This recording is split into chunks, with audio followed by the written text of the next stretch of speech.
Culture Média. Philippe Vandel. Vous êtes toujours dans Culture Média en compagnie du batteur Richard Kolinka. On parle de son spectacle Nous y voilà avec Philippe Torreton. Et on va mieux vous connaître, Richard, avec le portrait pré-fame de Lisa Marie Marquez. C'est le portrait de notre célébrité avant sa célébrité. Bonjour Lisa Marie. Bonjour Philippe, bonjour Richard Kolinka. Bonjour. Avec le groupe Téléphone, vous avez composé des tubes qui continuent de rythmer les soirées des jeunes et des moins jeunes. Mais comment en êtes-vous arrivé là? On va rembobiner et revenir sur ce qui vous est arrivé avant d'être célèbre. Richard Kolinka, vous êtes né et vous avez grandi à Paris et c'est au collège que vous faites votre première rencontre avec la musique. En fin d'année scolaire, en sortant d'un tournoi de handball, vous tombez sur un groupe qui répète dans une salle. Vous les apercevez à travers la baie vitrée de ce qui ressemble à une maison des jeunes et vous restez scotché, hypnotisé. Parmi ces musiciens, un garçon de votre classe que vous ne pouvez pas du tout encadrer, c'est pourtant lui qui vous propose de venir répéter le lendemain avec son groupe, enfin un groupe de deux, un duo. Au début, c'est une guitare acoustique qu'ils vous mettent entre les mains et la première chanson que vous jouez, c'est celle-ci, Hey Joe par Jimi Hendrix.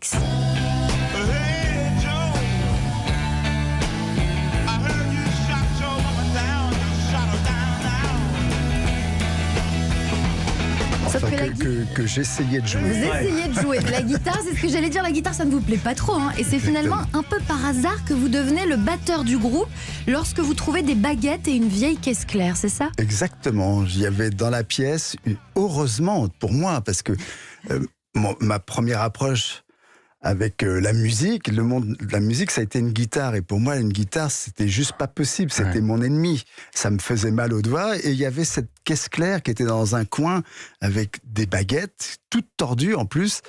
Et je tape sur la caisse claire en ne sachant même pas ce que c'était qu'une caisse claire. Ouais. Je ne connaissais pas la musique. Mais l'immense leçon de cette histoire, c'est que vous faites de la musique avec le type que vous ne pouvez pas encadrer. Exactement, en plus, comme quoi il faut jamais désespérer.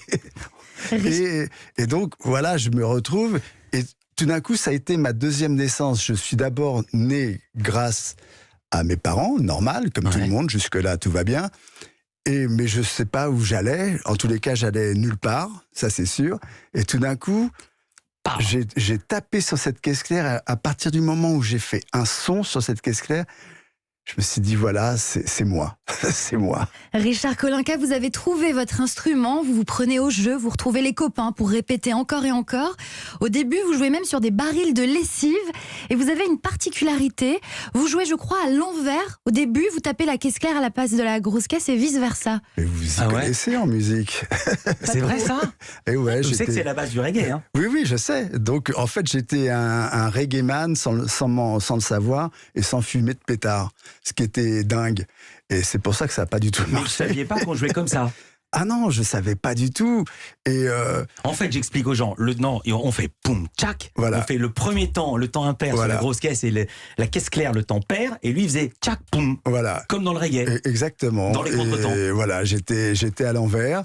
Et ça a plu à mes potes. Et ils m'ont dit, bah voilà, tu seras le batteur du groupe. Et heureusement, à l'époque, la lessive se vendait en baril. Ouais. Aujourd'hui, je ne sais pas comment j'aurais fait. Avec de la lessive liquide, c'est dégueulasse, la batterie. Ouais, Richard Kolinka, déjà que l'école ne vous plaisait pas, maintenant que vous avez découvert la musique, que vous êtes un batteur en devenir, vous avez envie de tout arrêter pour vous y consacrer à 100%. Alors vos parents vous poussent à prendre des cours de musique, sauf que pour vous, prendre des cours de musique, c'est totalement contraire à votre religion.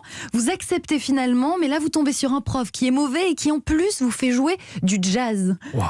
Mais le jazz et la batterie, c'est pas fastoche. Déjà, c'est vraiment pas facile. Et ensuite, vraiment, c'était une musique pour moi qui était... c'était pas mon truc. Moi, c'était le rock et il y avait que ça. Et quand on est jeune, moi, je devais avoir 13 ans. 13 ans. On est vraiment... il y avait que ça qui comptait. C'était... Au revoir le jazz. À partir du moment où vous avez découvert la musique, vous avez une conviction, vous allez en faire toute votre vie. Alors vous continuez votre apprentissage, vous avez votre groupe baptisé Semolina, vous vous faites d'ailleurs appeler Richard de Semolina à présent, et votre premier objectif c'est de monter sur scène comme ceux que vous admirez. La première fois c'est à Arcueil, dans une petite salle, et ce n'est pas une bonne expérience, vous avez un trac monstrueux, la jambe qui tremble, et la pédale de Charleston aussi. Mais vous y étiez? Pourtant, vous êtes bien jeune. J'étais au fond de la salle. Il faut expliquer le truc, là aussi, il faut dire. C'est que le Charleston qui fait tchic, tchic, Oui, tchic, voilà. c'est le pied gauche qui le commande. Voilà, donc c'est si le on pied- trompe du pied gauche, il y a des sons qui sortent n'importe comment. Oui, et pour moi, c'était un rêve de monter sur scène. Et ma première expérience a été une catastrophe.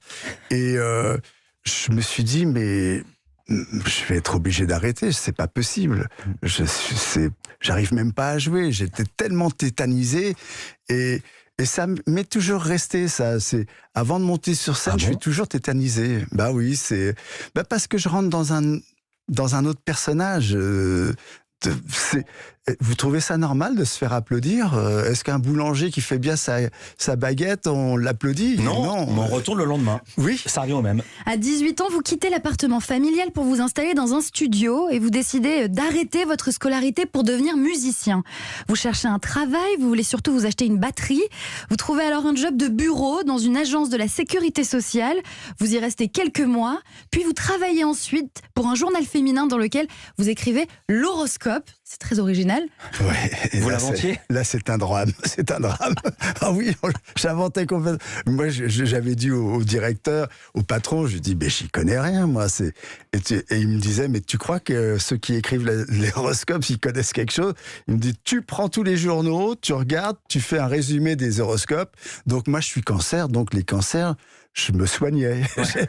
Tout se passait bien pour les cancers. Moi aussi, je suis cancer. Voilà. Un nouveau membre rejoint le groupe Semolina, c'est Jean-Louis Aubert, et vous voulez passer à la vitesse supérieure, vous vous mettez à démarcher les maisons de disques, et ça finit par marcher, vous enregistrez finalement un 45 tours. On écoute ce que ça donne avec le titre « Et j'y vais déjà ». Si tu ne revenais pas, j'irais tout faire. Oh la vache. Au fond de ce lac-là, je ne voudrais pas. Un jour, un ami programmateur vous aide à organiser un concert, sauf que 3 semaines avant la date, Daniel Roux quitte l'aventure, mais vous voulez quand même le faire, ce concert, sauf que vous n'êtes plus que 2. Jean-Louis Aubert pense alors à Louis Bertignac et Corinne Marieno pour venir faire la scène avec vous. Le concert approche, comme vous n'avez pas de nom, vous utilisez des points d'exclamation, vous vous produisez, vous jouez des titres des Rolling Stones ou Led Zeppelin, et c'est un grand succès. Vous décidez d'en faire un autre, puis un autre, et de vous appeler Téléphone. Vous ne le savez pas encore, mais le groupe va devenir le porte-parole de toute une génération en mal de repères et l'un des groupes français les plus populaires de son époque. La suite, on la connaît, et moi, je m'arrête là. Mais bravo. Ah, Mais bravo. il faut pas oublier que, par exemple, quand on a écouté Et j'y vais déjà, le titre de Semolina, l'autre titre, c'était Plastic Rockers, et c'est le premier morceau de Jean-Louis. Parce qu'au départ, Jean-Louis ne voulait pas chanter, il voulait être juste guitariste. Merci beaucoup. Et puis cette découverte de ce groupe toulousain, les Rolling Stones. Les J'ai Rolling beaucoup Stones. aimé. Vous restez avec nous, Richard Kolinka. Culture Média continue à parler musique.